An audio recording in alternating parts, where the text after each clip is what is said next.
What if I told you the oldest human-made structures on Earth aren't in Egypt or Mesopotamia, but in southern Africa, and they're 75,000 years old? While the world marvels at the 4,500-year-old pyramids of Giza, archaeologists are rewriting history with discoveries of stone circles in South Africa's Blombos Cave that predate them by 70 millennia.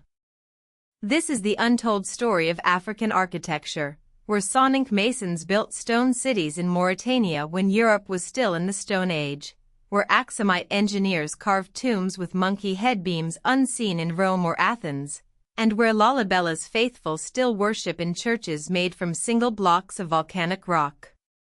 The Sahara wasn't always a desert. 5,000 years ago, the Takarkori rock shelter in modern-day Libya was a lush paradise where late pastoral peoples buried their dead under megalithic tumuli, stone monuments echoing across millennia. Meanwhile, along the Niger River's bend, the agropastoral people of Tichitt Walata stacked stone upon stone, creating the first urban settlement south of the Sahara in 2200 BCE. Their dry stone masonry techniques would later inspire the Ghana Empire's architects, though colonial historians long claimed such sophistication came only with Arab traders. In Nubia, the kingdom of Kush rivaled Egypt not just in power but in architectural ambition.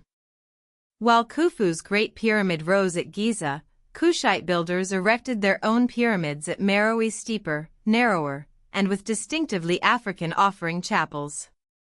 But Africa's architectural genius wasn't confined to funerary monuments.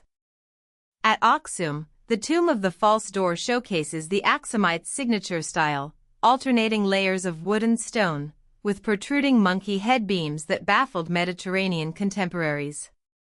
These techniques reached their zenith in the 12th century at Lalibela, where King Gevre Meskel's artisans carved 11 churches from living rock, their windows framing the Ethiopian highlands like sacred picture frames. When Islam crossed the Sahara, it didn't erase African styles, it fused with them. The Great Mosque of Kerwa, rebuilt in the 9th century, boasts a minaret modeled on Roman lighthouses but constructed with local limestone. In Cairo, the Ibn Tuluan Mosque's spiral minaret whispers of Mesopotamian influence, yet its courtyard's pointed arches are purely African innovations. But this architectural renaissance faced brutal interruption.